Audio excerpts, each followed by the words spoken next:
ज़ालिकल किताबु ला रैब फ़ीह हुदल लिलमुत्तक़ीन। वक़ाल अन्नबिय्यु सल्लल्लाहु अलैहि वसल्लम खैरुकुम मन तअल्लमल क़ुरआन व अल्लमह। इलाही रौनक़े इस्लाम के सामान पैदा कर, इलाही रौनक़े इस्लाम के सामान पैदा कर, दिलों में मोमिनों के उल्फत क़ुरआन पैदा कर। सदर मुहतरम, स्टेज पर रौनक अफरोज बुजुर्गान दीन और हाज़रीन जलसा, जनाब कारी मुश्ताक अहमद साहब, कारी मुश्ताक अहमद साहब 22 नंबर रूम के पास तशरीफ ले आवे। कारी मुश्ताक अहमद साहब।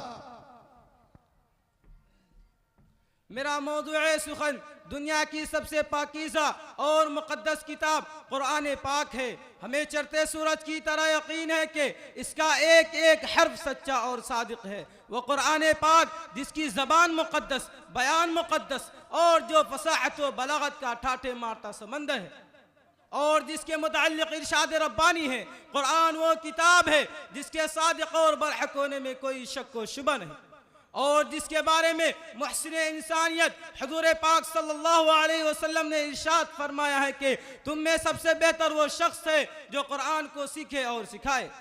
दुआ कीजिए कि खुदावंद कुद्दूस हम सबको कुरान पाक की दौलत से माला माल फरमाए, आमीन।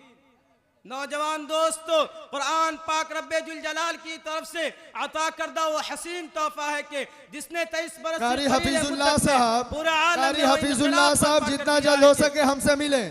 कारी हफीजुल्लाह साहब जितना जल्द हो सके हमसे मिले। और शुअरा हैरान और शस्तर रह गए, जिसकी आयतों को सुनकर पत्थर दिल मोम हो गया। दोस्तों, यही वो कुरान है जो रहती दुनिया तक इंसानों के लिए सरापा हिदायत और रहमत है।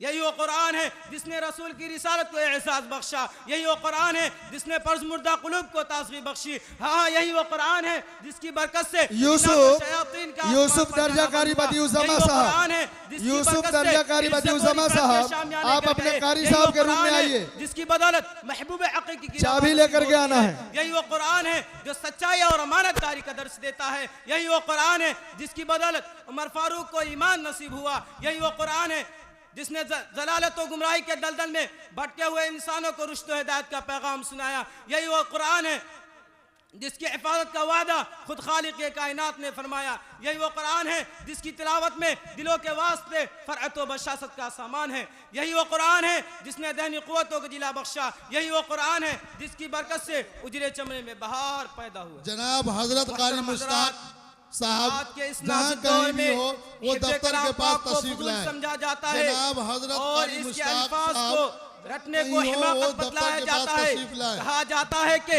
इसका रटना और बेसमझे पढ़ना बेसूद है। मुफ्ती साहब थोड़ा 1 मिनट के लिए रोकेंगे। मुफ्ती साहब थोड़ा 1 मिनट के लिए रोकेंगे। हसनैन मीडिया, हसनैन उर्दू मीडिया, आप दफ्तर के पास तशरीफ ले आवे। कारी हफीजुल्लाह साहब जितना जल्द हो सके आप हमसे आकर के मिले। जनाब कारी हफीजुल्लाह साहब, कारी जहांगीर साहब, अभी आप लोग थोड़ा फ्री हैं, जितना जल्द हो सके आप दफ्तर के पास आकर के हमसे मिले। अफसोस अफसोस इस कुरान पाक के बारे में हमारा ये ख्याल के जिसके बारे में शहनशाह बतहा ताजदार मदीना जनाब मोहम्मद रसूलुल्लाह सल्लल्लाहु अलैहि वसल्लम ने इरशाद कारी जहांगीर साहब, कारी जहांगीर साहब थोड़ा 1 मिनट के लिए आइएगा। कारी जहांगीर साहब,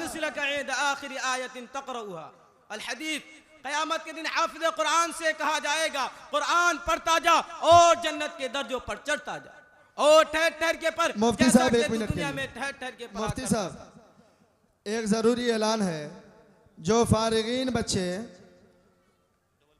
डबल पट्टी लिए हुए हैं, जो दस्तारबंदी वाला पट्टी है, अगर किसी के पास ज़्यादा हो तो बराए करम जल्दी ला करके जमा करा दे कारी अमजद साहब के पास। फारिगीन बच्चे जिनके पास अगर पट्टी ज़्यादा चली गई है, जो बैच आप लगा रहे हैं, अगर आपके पास ज़्यादा है तो रहमानी मंजिल में कारी अमजद साहब हैं, जितना जल्द हो सके आप वहाँ पर पहुँचा दें, उनके पास जमा कर दें। कारी जहांगीर साहब आप 1 मिनट के लिए दफ्तर के पास तशरीफ़ ले आएंगे। कारी जहांगीर साहब जितना जल्द हो सके, जो इस्तेकबाल में है ना कारी जहांगीर साहब, 1 मिनट के लिए आप दफ्तर के पास तशरीफ़ ले आएंगे। बस तेरा मकाम और ठिकाना वही है जहां आखिरी आयत पर पहुंचे। नौजवान दोस्तों, कुरान पाक रब्बे जुल जलाल की तरफ से अता करदा वो हसीन तोहफा है कि जिसने 23 बरस की कलील मुद्दत में पूरे आलम में वो इनकलाब बर्पा कर दिया है कि बड़े से बड़े हसनैन उर्दू में दिया, ओदबा जरा और जल्दी तशरीफ लाएंगे। रह गए, जिसकी आयतों को सुनकर पत्थर दिल मोम हो गया। नौजवान दोस्तों, कुरान पाक रब्बे जुल जलाल की नौजवान दोस्तों, कुरान पाक वो अजीम बरकत और सआदत है जो रूह खुदाबंदी है, मादन हयात और सरचश्मे जिंदगी। मौलाना खालिद साहब मुर्दा चली आ रही थी, दुनिया जिसको दलील और हकीर जानती थी, कोई उसको ऊंट की मेंगनियों में खेलने वाला समझता, कोई उनको जोहलाए अरब का खिताब देता, कोई उनको जाहिलिया मक्का कहता। लेकिन जब कुरान आया तो जो उनका नाम जोहलाए अरब था, सहाबाए किराम हो गया, जिनको नफरत से याद किया जाता था, उनको रज़ी अल्लाहु अन्हुम व रज़ू अन्हु का एजाज़ मिला। वो मुर्दा कौम जो करवट नहीं ले सकती थी, ताकत व कुव्वत से ऐसी लैस हो गई कि जिसने कैसरो किसरा का गुरूर खाक में मिला दिया, बड़ी बड़ी सल्तनतों और हुकूमतों का तख्ता उलट दिया।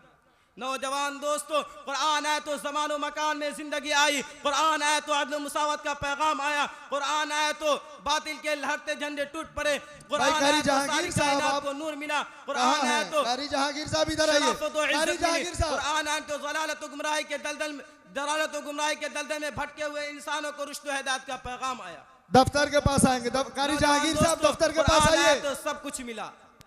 हजरात, अगर हम माजी की तरह जहांगीर साहब दफ्तर के पास आइए, बनाना चाहते हैं तो हमें कुरान पाक से वाबस्ता होना होगा, इसे सीने से लगाना होगा। अगर हम चाहते हैं कि हमारे दुनिया के साथ आखिरत भी सवर जाए तो इसकी तालीमात पर अमल। अगर हमारी वीडियो अच्छी लगी तो हसनैन उर्दू मीडिया को लाइक करें, कमेंट करें, शेयर करें और सब्सक्राइब करना बिल्कुल ना भूलें।